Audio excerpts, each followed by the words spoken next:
Just like looking over at a different country and being like, we see what you're doing and it's cool. Oh my god, it was so beautiful. I loved it so much. I know Kung Fu. Show me.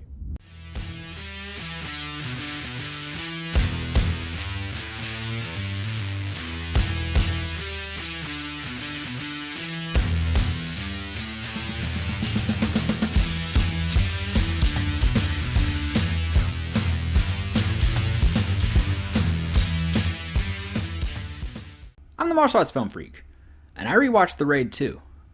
Kalau kita mau membersihkan kota ini dengan bersih, kita harus tangkap mereka. Nama-nama yang penting.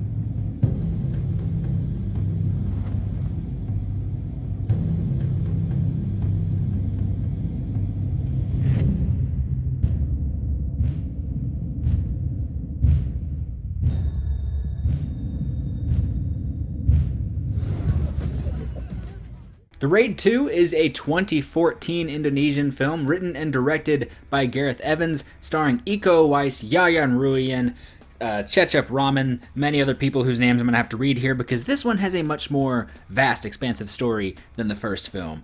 This one also stars Arifin Putra, Oka Antara, Tio Pakusadewo, Alex Abad, Julia Stell, of course, Veritri Ulisman. I'm guessing that's how you pronounce his name. I'm guessing on a lot of these names, to be honest. And then the rest I can just put over here. I don't care about those people. They don't matter. The Raid 2 picks up almost exactly after the first film. Rama and this other two surviving cops have sought out this person that his brother told him to go to, and it turns out this person is a cop who is part of a small task force that sort of seeds out dirty, bad cops.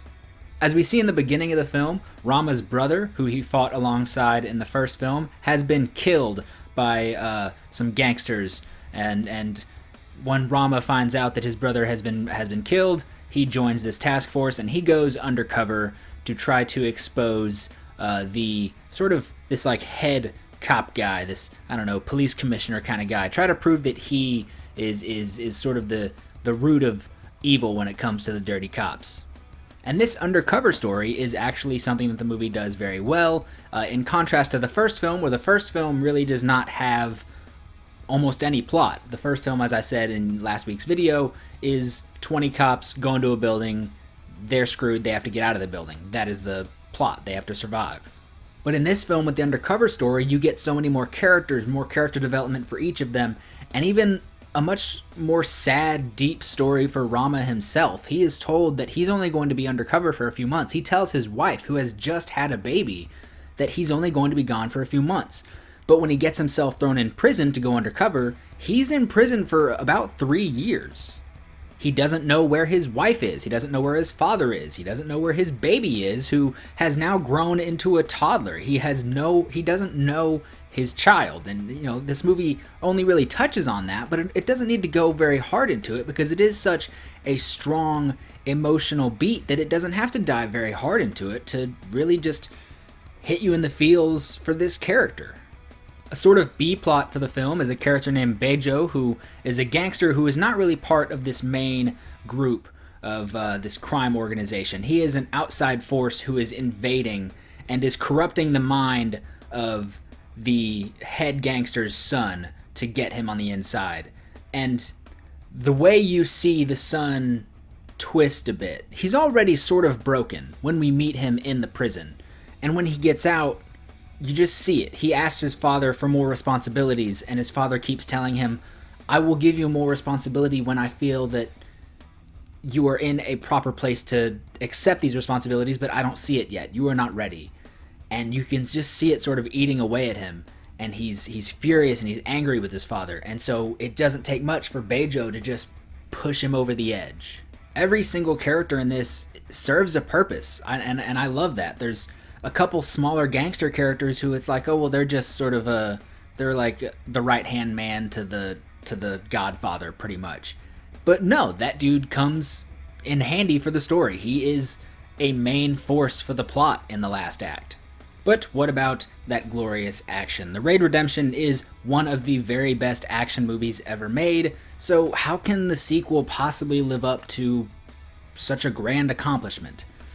Well, it just does. It takes everything, it ups the action tenfold, and throws in one of the greatest car chases I've ever seen put to film, for good measure. Again, Gareth Evans' masterful camera work really comes in handy here as we get 2 fight scenes in the prison that are some of the best fight scenes I've ever seen shot. And, that's compared to something like, I guess, sort of course, you've got your Hong Kong stuff, Jackie Chan and all that. You've also got Old Boy, which is just a Steadicam the whole way through. And from the inspiration of Old Boy, you get stuff like Daredevil in the past few years. But what Gareth Evans does is he doesn't just have to do a single take to be entirely captivating. He can have cuts and know exactly where to place them and where to drive the story within the fight scene. And that serves it better than just being a cool single take shot. The fight scene in the courtyard of the prison is a fantastic example. It's this giant mud pit as it's raining and there's just guards and prisoners everywhere brawling it out. And I did a project for this scene. I had an assignment in a film class to pick a scene, provide a link to it, and then dissect the scene for its cuts and its editing and what it's showing and what it's trying to do. And I think if you take something like, I don't know, the final fight from Spider-Man Homecoming or, a Bourne movie, you get almost over 100 cuts in that one fight scene. If I'm correct, if I'm remembering this right, I think within that courtyard fight, there's so much going on. There is action absolutely everywhere. And I think it's only like 27 cuts. It's something like that, which is incredibly impressive, and it shows you exactly what you need. But even after the prison stuff, when he's out, there's still plenty more action. Even though this is a much longer movie. The first movie is about an hour and a half. The second movie is like 2.5. It's a whole hour longer. That is so much time to fill. And there is a lot of story to tell, so there's more action dispersed throughout. And I think it is perfectly placed where it needs to be. It's not a fight scene every 5 minutes, but it is dispersed exactly in the right spots of the movie. You get so many incredible action scenes from like them just crowding on Iko Uwais in a car, which leads to like a restaurant fight, till you get the introduction of Baseball Bat Boy and Hammer Girl, and those characters make it so much more fun. It takes this really dark world and it adds almost like a hint of comic book, but not too much, just that little bit of like colorful characters. And then of course the car chase. Like I'm sure you've seen, if you're here, you've seen how they shot the car chase in some of the most crazy, not even technical ways possible, some of the most primitive ways possible, but it worked. It worked for the scene. And within this car chase, you get the ballistic brutality from the first film, while also getting Iko Uwais fighting people in the backseat of a car in the middle of an already incredible car chase. And then, of course, the final fight scene, I think you get everything great about martial arts movies. You get like the one versus many fight. You get Iko Uwais versus both Baseball Bat Boy and Hammer Girl, and then you get the final technical one-on-one masterpiece of Iko Uwais versus Chechep Rahman. The kitchen fight is amazing, and while the kitchen fight has more editing and more cuts than the final fight in the first film, it doesn't hurt the scene. The reason you see so many cuts and editing in most film and media is because they're trying to hide the flaws. But here there are no flaws to hide. The cuts are actually benefiting the story and the intensity of the story being told through the fight scene, while also providing some leeway for the actors. Gareth Evans has spoke about how Mike Leader came to him and said like, hey, what you're doing is great, but maybe if you shot it this way, you wouldn't you wouldn't exacerbate your performers. Because when you're doing so many long takes, you are running them for minutes. And I know that doesn't sound very long, but to perform such fast-paced choreography in long sections without cutting, you have to keep going, you have to memorize, and it can be exhausting. So with his cuts, he can put the camera where he needs it to be, which Gareth Evans is a total expert at, showing what he needs to show with each cut while not hiding any of the action, while not distracting you and giving you a headache. Nothing is destroyed through editing, as it is in so many fight scenes. The final fight scene, or not final fight scene between Matt Damon and Joey Ansa in Bourne Ultimatum, if you look at the behind the scenes, it's a really good fight scene. The choreography is fantastic. Matt Damon nailed it. Joey Ansa is always incredible. But if you just watch the movie, the editing completely destroyed it. There is nothing left of the Matt Damon Joey Ansa fight in Bourne Ultimatum left in that film, because it is cut and edited to utter garbage. But that doesn't happen here. He edits it, he cuts it, he places the cameras exactly where it needs to be to provide leeway and time to rest for his actors, his performers, while not destroying the fight scene, because nothing needs to be hidden, nothing needs to be destroyed. Oh, before I go, I need to describe this one moment. Last video, the Raid Redemption review, I said that there have been moments where I have laughed because I didn't know how else to react. This movie gave me a moment of epic action brutality that made me giggle like a schoolgirl. Because, one, the punchline, as I spoke about in the last video, mixed with the nerd side of my brain. You know that nerd side of your brain that gets references? Like if some random show references Star Wars or Marvel or something, there's that part of your brain that's going to be like, I like that thing. Something happened here in a Yayan Ruhian fight.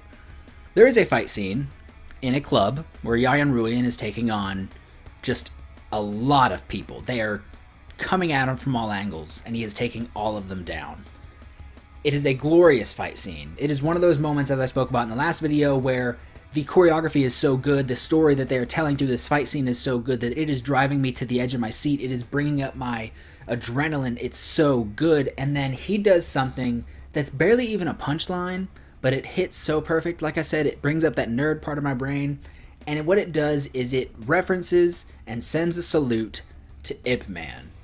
When Yayan Ruhian takes someone down and just does the Wing Chun chain punches to the face, I just lost my mind. I was already getting giddy from the fight scene, and then he hits him with the chain punches. My face is already starting to make this huge grin because the action is so cool, and then my face just makes a noise that has to come out of nowhere because something incredible just happened, and I just laughed because it was he did the Wing Chun chain punches to the face as a salute to Ip Man, just like looking over at a different country and being like, we see what you're doing and it's cool. Oh my god, it was so beautiful. I loved it so much. The Raid Redemption gets a 5 out of 5. The Raid Redemption is a perfect film. The only problem with the first film, which is already pretty much a perfect film, is that there's no story, so I gave it a 4.9. Well, the Raid 2 said, well, you know what, you, here's a story. And it was a great story with great characters, and I loved them all, except for, the son, because he's a little bastard bitch.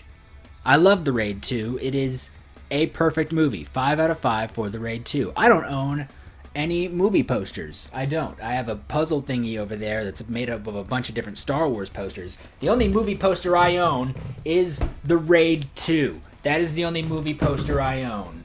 It's big. I can't show the full thing. It's really. I'll take a picture of it.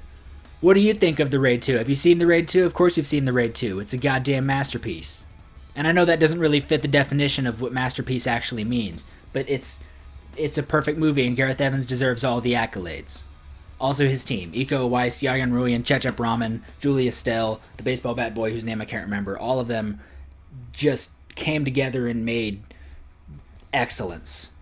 Tell me your thoughts in the comment section down below. What did you think of The Raid 2? Because I'm pretty sure you loved it. Have you seen it? If you have not, are you going to watch it? You should. Watch the first and the second. I don't know where they are on streaming. They're probably not on streaming services, and you just have to rent them somewhere. But you should buy them because they're worth owning.